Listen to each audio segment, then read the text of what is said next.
0세부터 100세까지 모두 다 책 읽는 다올책 사랑방입니다. 우리 명절에는 어떤 이야기가 숨어 있을까?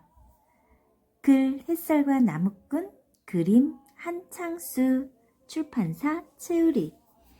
12달 명절 이야기로 보는 우리 풍속, 우리 문화에 관한 책이네요. 우리 결에는 함께 어울려 놀면서 기쁨과 슬픔을 나누는 전통이 있었죠. 1년 12달 기쁨과 힘겨움의 고비마다 찾아오는 명절이 바로 그런 날이래요. 이 책에는 설, 정월대보름, 한식, 단오 등 우리 명절에 얽힌 유래와 각 명절에 먹는 음식, 전통 놀이 등이 옛 이야기와 함께 풍성하게 담겨 있어요. 얼마 있으면 다음 주 설날이죠? 설날의 유래, 그리고 어제 그제 입춘이 지났어요. 입춘 대길.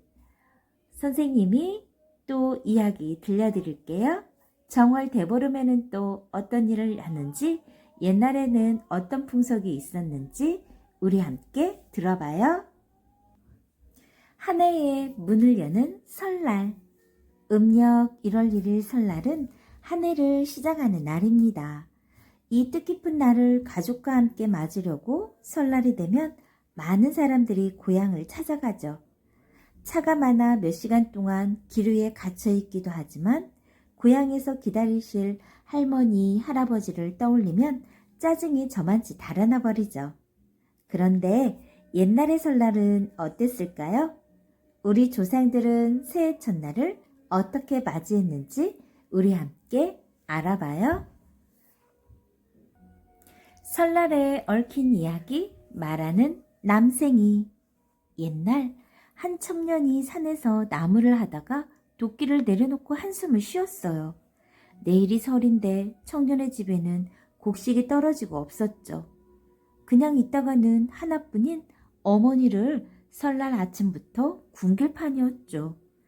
그래서 청년은 설 준비로 분주해야 될 섣달 금음에 산에 나무를 하러 왔어요.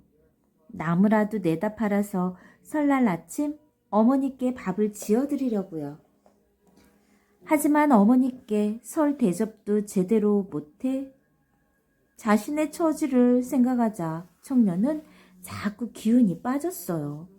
그래서 방바닥에 주저앉아 자기도 모르게 탄식을 했죠. 내일이 설인데 가엾은 우럼니는 고기 구경도 못 하시겠네. 그때였어요.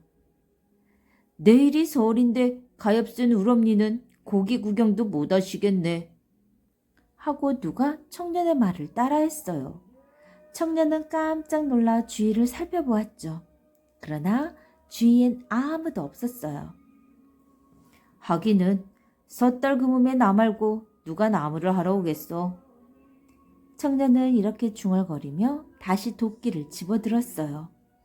그런데 하기는 섣달 금음에 나 말고 누가 나무를 하러 오겠소. 하고 누가 또 청년의 말을 따라하는 것이 아니에요. 청년은 이상해서 주위를 다시 살펴보았어요. 저 앞 낙엽더미 밑에 남생이 한 마리가 고개를 쑥 내밀고 있었어요. 청년이 남생이 앞에 쪼그리고 앉아 물어보았죠. 네가 그랬니? 네가 그랬니? 남생이가 청년의 말을 따라했어요. 청년은 어찌나 놀라던지 엉덩방아를 찍고 말았죠. 그러다가 문득 어머니가 이 남생이를 보면 무척 좋아하시겠구나 하는 생각이 들었죠. 청년이 남생이에게 손을 내밀며 물었어요. 해치지 않을게. 나랑 같이 갈래? 해치지 않을게. 나랑 같이 갈래? 남생이가 좋다는 듯 청년의 말을 흉내냈습니다. 청년은 나무찜 위에 남생이를 태우고 산에서 내려왔습니다. 그리고 나무를 팔아 쌀을 사가려고 장에 들렀지요. 나무 사세요. 나무 사세요. 청년이 소리치자 나무찜 위에서 남생이가 따라 외쳤습니다. 나무 서세요. 나무 서세요.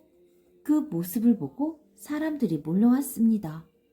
사람들이 남생이를 신기한 듯 쳐다보자 남생이는 시키지도 않았는데 이렇게 말했습니다. 내일이 서울인데 가엾은 우럼니는 고기 구경도 못 하시겠네. 그 말을 듣고 사람들이 웃음을 터뜨렸습니다. 그리고는 인심 좋게 남생이에게 동전을 던져주었죠. 청년은 그 돈을 모아 쌀도 사고 고기도 사고 고운 비단옷도 한 벌 샀습니다. 그리고 어머니께 설 대접을 잘 해드렸죠. 며칠 뒤 청년의 집에 심술궂게 생긴 남자 하나가 찾아왔습니다. 그 사람은 청년의 형이었습니다. 아버지가 돌아가신 뒤 재산을 몽땅 노름빚으로 날리고 돌아다니다가 동생이 신기한 남생이를 가지고 있다는 소문을 듣고 온 거죠.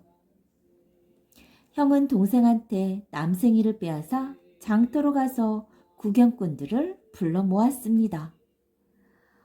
왔습니다.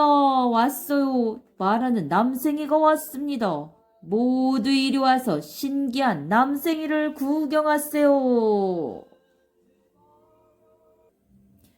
장터 사람들이 그 소리를 듣고 몰려와서 형에게 얼른 말을 시켜보라고 했습니다. 형은 구경꾼들한테서 돈을 모두 걷고서야 남생에게 말을 시켰습니다. 형이 동생을 흉내내어 말했습니다.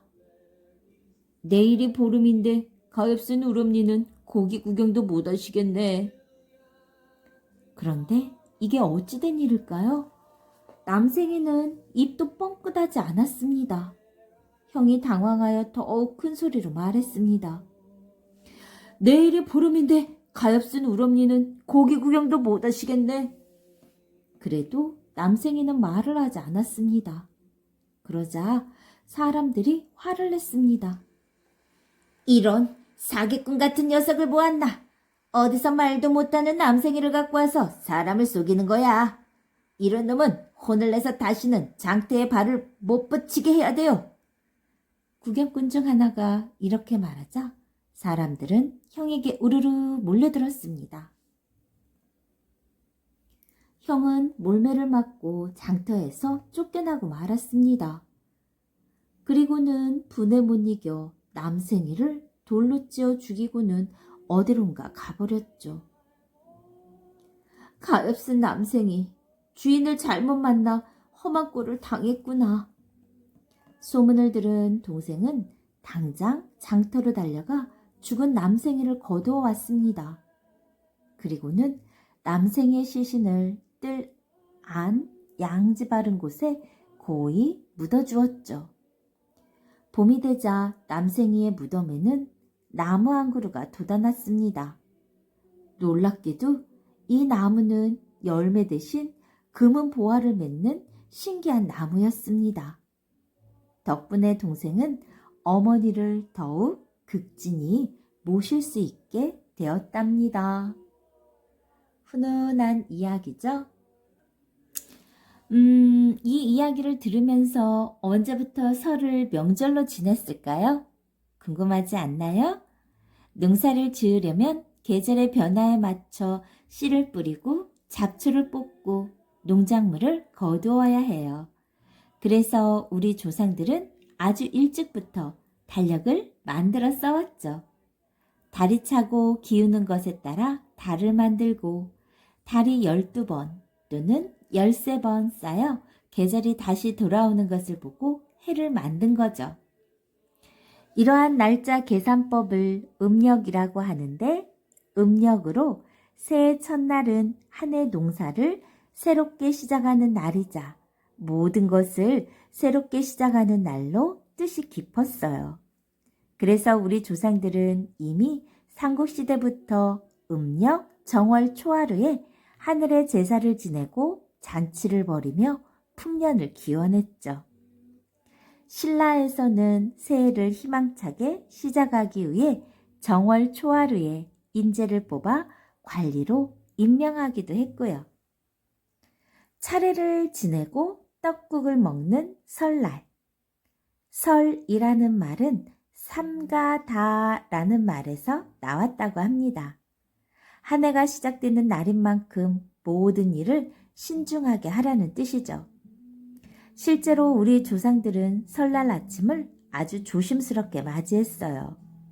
아침 일찍 일어나 옷을 깨끗이 갈아입고서 식구들의 건강과 행복을 기원하며 조상들께 차례부터 지냈죠. 차례를 지낸 뒤에는 웃 어른께 세배를 드렸습니다. 그러면 어른들은 새해에는 건강하거라, 글 공부를 열심히 하여 과거에 급제하게 하고 말씀하셨어요. 설날에 웃 어른이 아랫사람이 잘 되기를 바라며 건네는 말을 덕담이라고 합니다. 옛날에도 덕담에는 맛있는 음식이나 세뱃돈이 따라왔습니다. 차례와 세배가 끝나면 온 가족이 둘러앉아 설 음식을 먹었습니다. 설 음식을 세찬이라고도 하는데 대표적인 것이 바로 떡국입니다.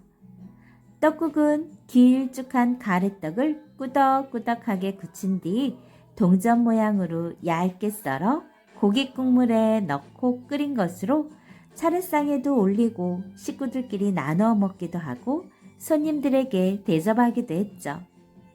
설날에는 빠뜨리지 않고 먹는 음식이기 때문에 옛날에는 나이를 물을 때 지금까지 떡국을 몇 그릇이나 먹었지? 라고 묻기도 했대요. 자, 설날하면 떡국, 세배, 덕담, 세찬, 차례상 생각하세요. 그럼 설날엔 어떤 놀이를 할까요? 윷놀이를 하고 연을 날려요. 설날에 하는 놀이로는 윷놀이, 널뛰기, 연 날리기 등이 있어요. 제기차기도 있죠. 윷놀이는 우리 결해가 삼국시대 이전부터 즐겨온 놀이예요. 부여, 기원전 1세기 무렵 부여족이 북만주 일대에 세운 나라를 부여라고 하죠. 부여에서 왕이 가축이 잘 되기를 바라며 5부락에 5가지 가축을 나누어 준 데서 비롯되었다고 하는데, 도는 돼지, 개는 개, 걸은 양, 윷은 소, 모는 말을 가리킨답니다. 윷놀이가 남녀노소 구분 없이 모두 할 수 있는 놀이라면 널뛰기는 여자들이 즐겨하던 놀이였죠.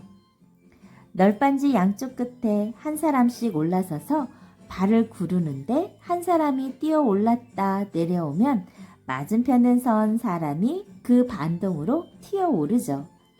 이렇게 계속 널을 뛰다 보면 높을 때는 사람의 키보다 높이 뛰어 오를 수도 있어요. 덕분에 바깥 나들이를 쉽게 할 수 없었던 조선시대 여자들도 설날에는 마음껏 구경할 수 있었답니다. 설날 마을 근처의 언덕이나 동산은 연날리기를 하러 나온 아이들로 북적거렸고, 연날리기는 초겨울부터 정월 대보름까지 했는데, 설날에는 연이 높이 오를수록 오래 산다는 말이 있어 저마다 연을 높이 뛰어 올리려고 애를 썼다고 합니다. 설날에 할 수 있는 놀이, 윷놀이, 널뛰기, 연날리기. 오늘 설날에 대해서 알아보았어요. 말하는 남생이처럼 여러분들도 부모님께, 할머니, 할아버지께 효도하는 멋진 친구가 되세요. 자, 다음 시간에는 봄을 알리는 입춘에 대해서 알려드릴게요. 좋아요, 구독 꾹 눌러주시면 계속해서 재미난 이야기 들려드릴게요. 감사합니다.